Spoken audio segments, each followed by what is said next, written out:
How much evidence do you need to believe that a miracle has happened? People naturally have different thresholds, but I think we can all agree that we want to apply the same standard when evaluating any miracle claim, no matter which religion it comes from. One big factor that led me to deconstruct my Christian faith was realizing that it felt impossible to maintain consistency. Christians are typically told to be ultra-skeptical of other religions' miracles, yet extremely lenient towards their own. When I caught myself doing that, it felt uneasy, like a hypocrite. If I demanded such high scrutiny of the Book of Mormon, for instance, I should have held my own Christian tradition to the same standard.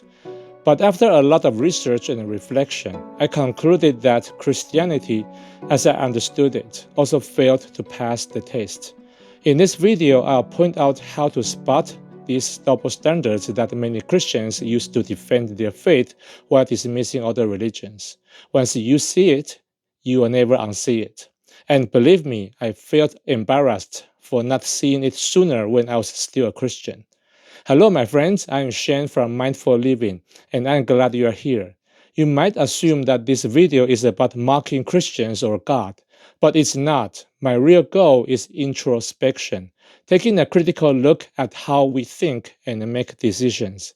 If you are religious, I encourage you to examine your beliefs and spiritual practices more closely. If you notice that your understanding of your faith involves double standards, wouldn't you want to fix that? At least I did. One of the reasons I left my faith was that I couldn't resolve this issue of inconsistent judgment. Maybe you found a way. Maybe you think you can avoid those double standards. But before you head to the comments, please watch until the end so you fully understand what I mean by Christian double standards.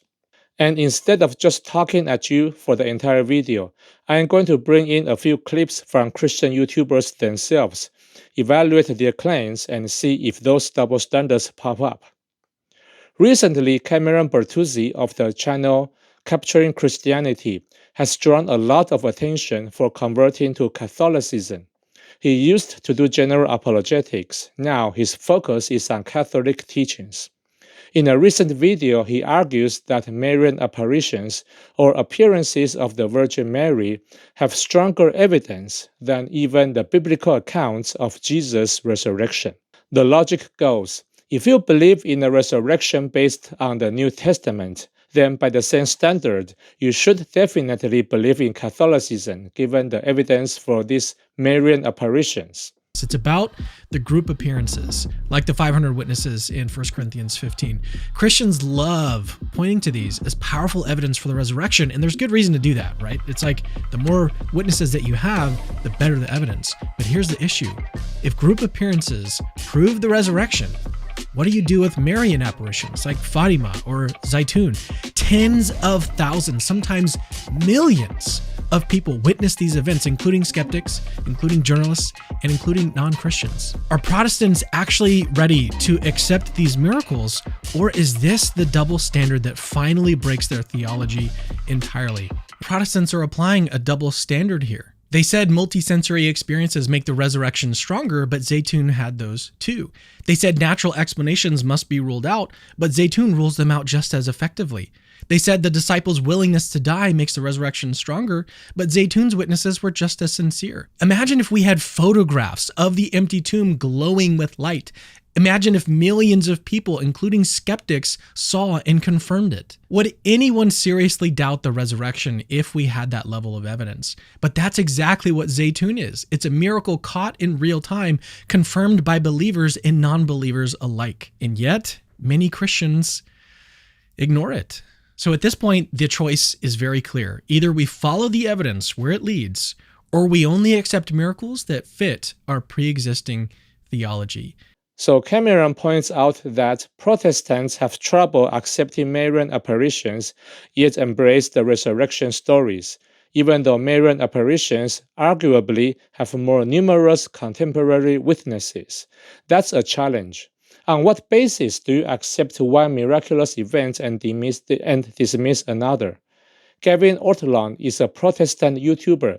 He has something to say about Cameron's argument. While he doesn't outright declare Marian apparitions false, he suggests they are less evidentially robust than the New Testament resurrection accounts.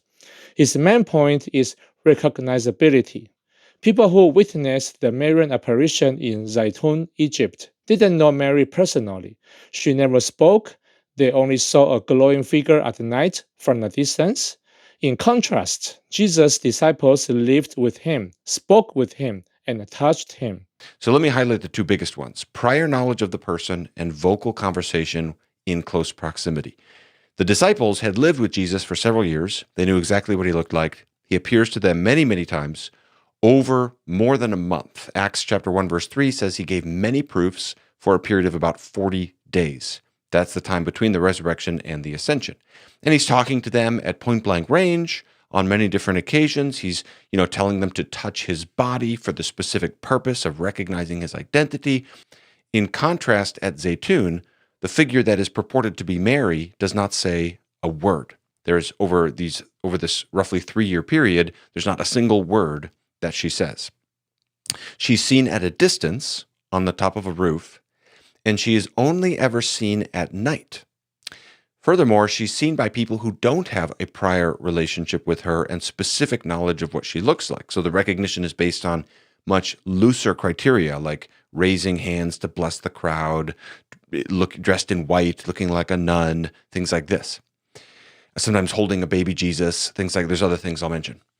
So the point here is simple. It's much easier to mistake the identity of a person when they're on a roof from a distance at night and they never talk to you, versus someone that you're touching, eating with, having long conversations with, that mark a turning point in your life, and so forth. And also, it's much easier to not recognize properly a person when you don't know what they look like. That's fair. But if one must question the ability of Zeitoun witnesses to identify Mary correctly, then shouldn't we also question Paul's ability to identify Jesus? Paul never met Jesus in person before the crucifixion. When Paul says he encountered the risen Christ, he never clarifies in detail how he knew it was Jesus. In his letters, more specifically Galatians chapter 1 verse 12 and 16, 1 Corinthians chapter 9 verse 1 and chapter 15, he describes receiving revelations, seeing visions, or hearing voices. That sounds far less concrete than, say, Thomas touching Jesus' wound. So if Gavin wants to be consistent, he should be more skeptical about Paul's testimony too. Moreover, even if Jesus appeared to Paul, that doesn't prove a bodily resurrection any more than Mary appearing would prove she was resurrected. Seeing or hearing a spirit could just mean a supernatural vision, not necessarily a resurrected body. Here's a question for my Christian viewers. Did Paul actually see Jesus in the flesh, the way the Gospels say the disciples did? If you think he did, what's your evidence? In Paul's own letters, there's no indication he encountered Jesus' physical body, and the book of Acts, written by someone else, never says Jesus appeared to Paul in bodily form. It only recounts Paul hearing a voice that identifies itself as Jesus. So, why believe Paul saw a physical resurrected Jesus rather than a vision like the ones many people claim to experience today? If you truly believe Paul saw a bodily Jesus, you'd have to admit that the second coming already happened, since Paul's vision took place years after the ascension. Does that align with your doctrine? On the other hand, if Paul never saw Jesus' flesh, how can his testimony be used as evidence for a bodily resurrection? Simply having a vision of someone, especially someone who has died, doesn't mean they are raised from the dead. Even people who believe in Marian apparitions don't claim Mary was physically resurrected. So why treat Paul's vision differently? If you agree Paul did not see a physical Jesus, are you willing to exclude him from the list of eyewitnesses to the resurrection? If not, why? Another argument Gavin makes is that people see what they want to see. Our expectations affect our perceptions. He suggests people were predisposed to see Mary at Zeitoun, and he's right. If you already believe Mary can show up, you are more likely to interpret unexplained light as Marian apparitions. However, Cameron points out that Zeitoun was also reportedly witnessed by Muslims who revere Mary, but in a different way. Gavin counters that many Muslims don't necessarily reject Marian visions, and many people visiting Zeitoun expected something miraculous. So predisposition could still play a role. But Egyptian Muslims are not necessarily predisposed to reject Marian apparitions. Mary has a very exalted position in Islam. It depends on where you look. But Mary's role in Islam is very high. The Quran talks about her 70 times, roughly. That's more than the Bible does. And it says Allah chose her and exalted her above all women. The people coming to Zeitoun have heard about a Marian apparition there. Many are coming, doubtless, hoping to see her. We often see what we want to see, not necessarily what is real. So I totally agree with Gavin when he said, Our expectations affect our perceptions. Gavin's argument may unintentionally strike at the heart of the resurrection claim by highlighting a major credibility issue with eyewitness testimonies. If people are predisposed to see a deceased loved one, it weakens their accounts. So the question is, were Jesus' disciples predisposed to see him alive after the crucifixion? The answer seems to be a clear yes. In the aftermath of Jesus' death, the disciples were undoubtedly experiencing profound grief and shock. Modern research shows that a high percentage of bereaved individuals, anywhere between 47% and 82%, report some form of sensory or quasi-sensory experience involving their deceased loved ones. These experiences don't necessarily point to anything supernatural.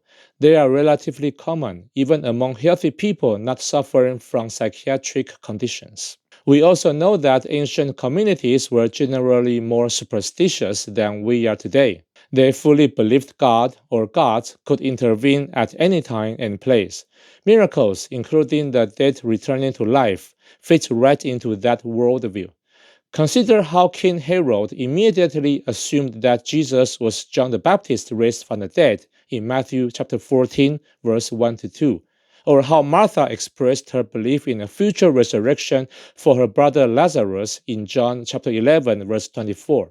First-century Jewish eschatology was primed for that possibility of resurrection. On top of this, the Gospels say that women at the tomb were the very first witnesses of Jesus' risen. If that's the case, the other disciples only saw Jesus after hearing those women's testimonies. Imagine what that did to the disciples' minds. They were already hoping for a miracle. Now they were more likely to interpret an unusual experience as the appearance of their risen Lord, once others had claimed something similar. I'm not sure how Christians can explain away any of these factors and claim that Jesus' disciples were simply not predisposed to see the risen Jesus, so their testimonies must be reliable. Christians could ignore what I said without any basis and just have faith that somehow the second-handed testimonies of Jesus' disciples must still be reliable. In fact, that's the route that Cameron takes. If this undermines Zeitoun, it also undermines the resurrection. Gavin suggests that if people are already predisposed to see Mary, then we shouldn't really trust their testimonies as much. But if that's the standard, then what happens to the resurrection? The disciples already had heard Jesus predict his resurrection. Matthew 16:21, Mark 8:31. Paul also had been persecuting Christians and knew all about their claims before his conversion. By Gavin's logic, the fact that people had prior knowledge of Jesus' resurrection should make their testimony unreliable or less trustworthy. Up to this point, Cameron is accurately stating the issue of anticipation and predisposition can harm the credibility of testimony accounts, rendering them less reliable. So how does he resolve this? But of course, we don't accept that reasoning for the resurrection, so why should we accept it for Zeitoun? He's essentially saying we ignore this problem for the resurrection, so we can ignore it for Zeitoun. That's not really a solution. It's just choosing to turn a blind eye for both. It's like saying, Yeah, I know it's an issue, but just don't worry about it. Let's pretend that it's nothing so we can keep believing in Jesus' resurrection. And it's not just Cameron, it's actually a pretty common tactic. Christian apologist William Lane Craig admits that it doesn't matter to him whether there are valid reasons to be skeptical. He still believes in God. Instead of raising the bar of belief, he lowers it. When I first heard the message of the gospel as a non-Christian high school student, that my sins could be forgiven by God, that God loved me, and that I could come to know Him and experience eternal life with God, I thought to myself, and I'm not kidding, I thought, if there is just one chance in a million that this is true, it's worth believing. Far from raising the bar or the epistemic standard that Christianity must meet to be believed, I lower it. Well, at least he is honest about it. Believe it or not, I'm actually fine when Christians do that, as long as they also allow the same lax standards for other faith traditions. But that's not what many Christians are doing. If Craig also extended that 1 in a million generosity to, say, Marian Apparitions or other religions, it would be consistent. But does he? Probably not. Gavin Ortlund, in another example, expresses suspicion about miracles from other faiths. There are events in non-Christian religions that have some parallels to the apparitions of Mary.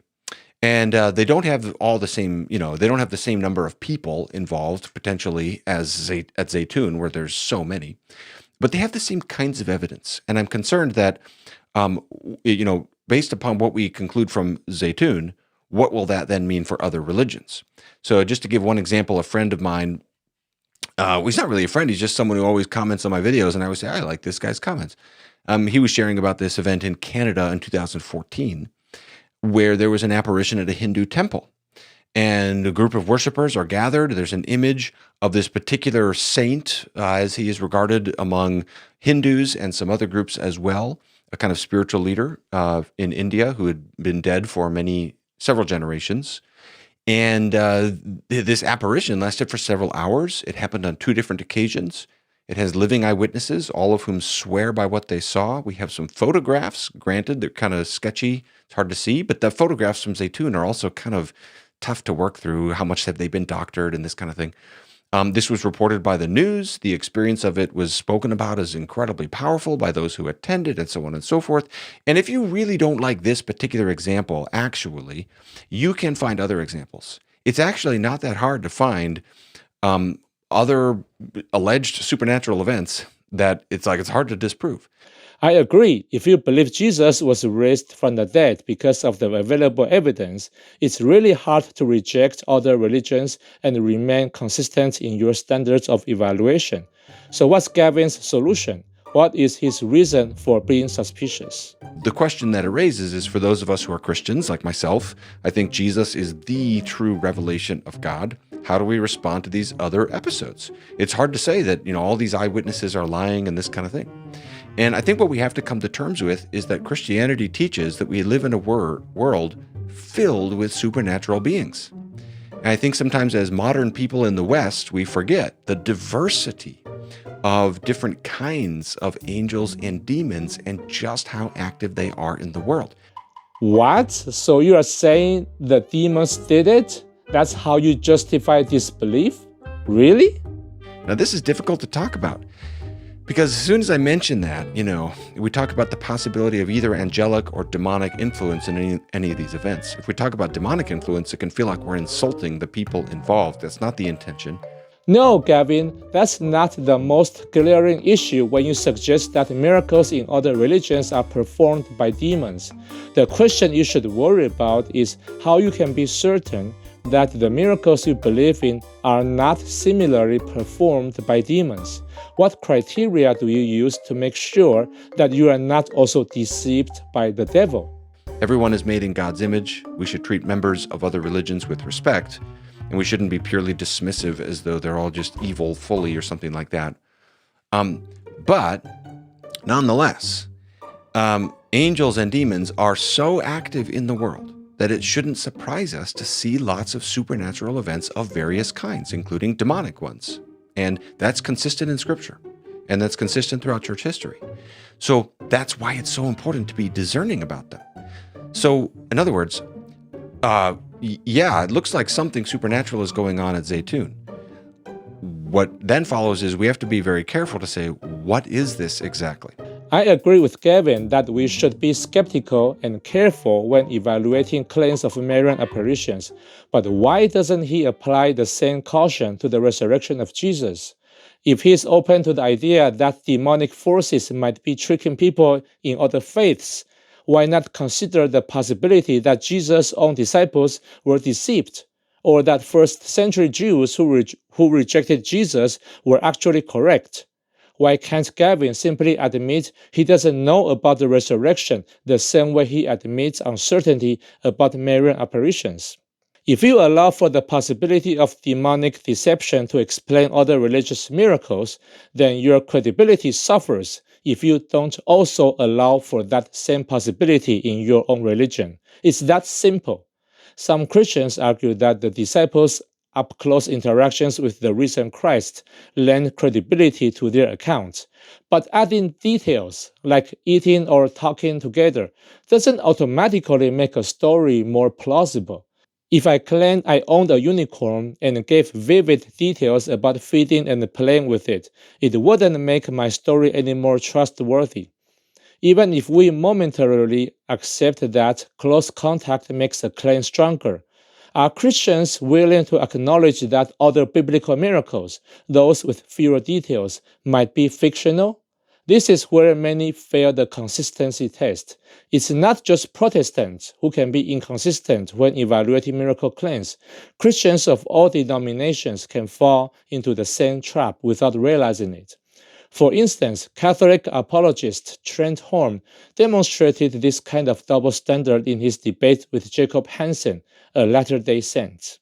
I would love to hear what Horn believes are the criteria necessary to prove a thing is divinely inspired.